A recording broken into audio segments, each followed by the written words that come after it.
reality. So, I highly doubt that that's going to happen. But, so, I recently ran across this headline here that is telling me that Xbox plans on undercutting Sony's PS5's price.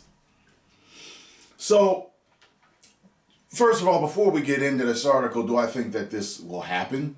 As long as Sony's taken to reveal their damn console and price, if they ever do reveal it, yeah, I think that they would, okay? But, like, games make a system. Games are what people buy the system for. You get what I'm saying? So, and you guys know this. To me, knowing how well Sony did versus the Xbox One, they have nothing to worry about. As long as they keep churning out their exclusives, they're going to be fine. If the PlayStation 5 came out and had no games whatsoever, why would you get it? There's no need to get it, right? Okay then. There's something that draws people to Sony, and it's always been their exclusives, okay? If that were the case, the Xbox One would have definitely outsold PlayStation, correct? So my thing is, no matter what, if they don't, see, that's their way of trying to play, I guess you could say, catch up to me. You're playing catch up with trying to sell your systems. Like, even when I was a kid gamer, when I was in my teens and earlier, when we're talking about the Nintendo Entertainment System, okay? You wanted Nintendo because of all those damn games it had. It always had more games than the Sega Master System, right? Even though the Master System was more powerful. Nintendo always had more and better games, for the most part. Then we had the whole Sega Genesis. Sega Genesis came out, and they came out before Super Nintendo did. Then when Super Nintendo came out with their 16-bit, then we jumped over to a different type of war. PlayStation and Xbox. Fuck the Nintendo 64. I'm not even talking about that, okay? PlayStation outsold Xbox, right? Then we got PlayStation 2, the greatest of all time, correct? We got, no, wait a minute. Was it PlayStation 2 versus Xbox? Is that what it was? Is that when Xbox came out? I think that's when it came out, right? But anyway, you know what I'm talking about, okay? 360 had its fucking issues. I had the Ring of Death, okay? PlayStation 3 caught up to that and beat it, right?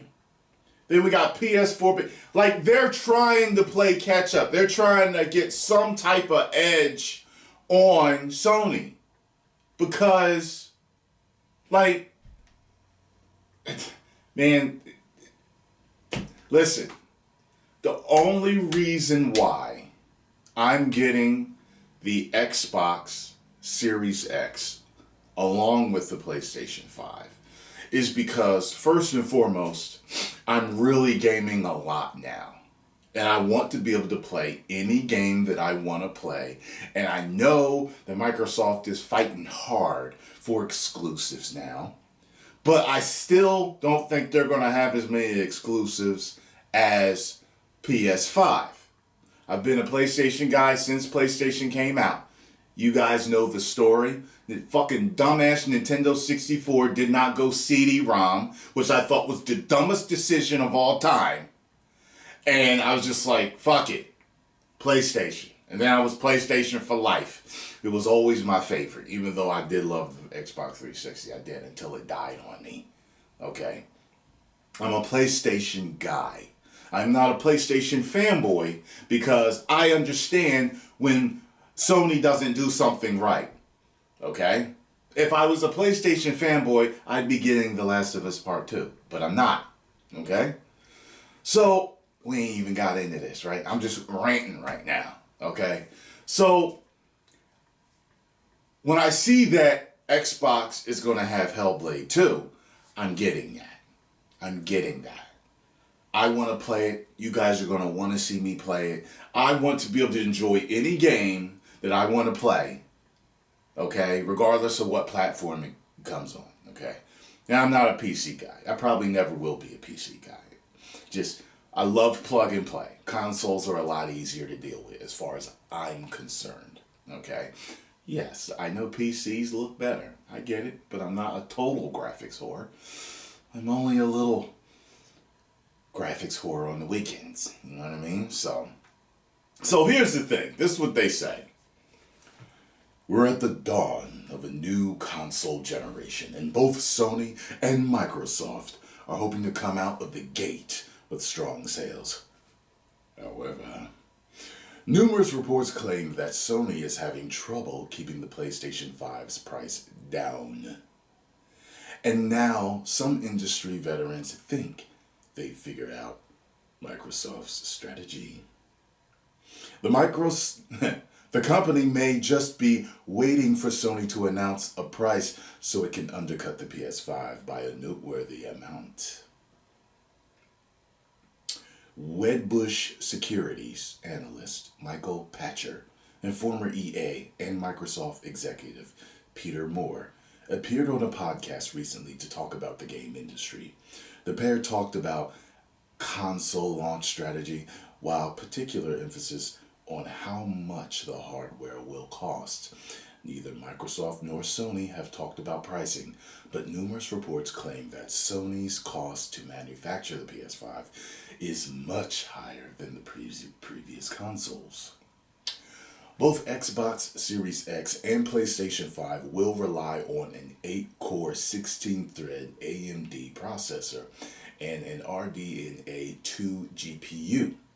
Sony's implementation is a bit different, with support for flexible clock speeds and adaptive voltage and frequency scaling that sends unused power from the CPU to the GPU. It also has a faster custom storage platform.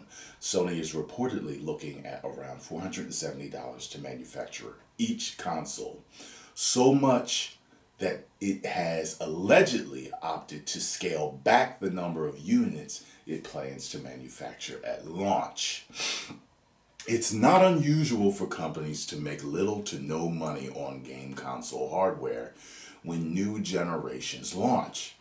It's all about getting people locked into a platform for the next 5 years, so they'll buy games, controllers, and online services.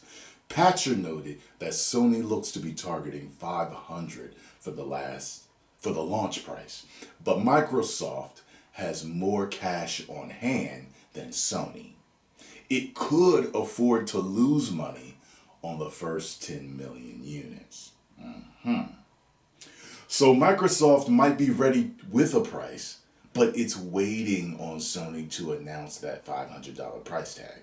Then Microsoft will publicly undercut Sony by as much as $100.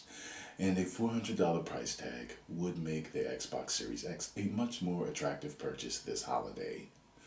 Sorry, if you don't have the games, it doesn't make it more attractive. It makes it more attractive to people that don't have much money and don't really give a fuck about the games that they play. They just want something to play games on. And that could give Microsoft a big advantage going into this new console era. Microsoft will also be able to lean heavily on its growing Game Pass subscription service. Aha. So first of all, tell me this. I want you guys to know something about me. I was the super gamer geek when I was younger.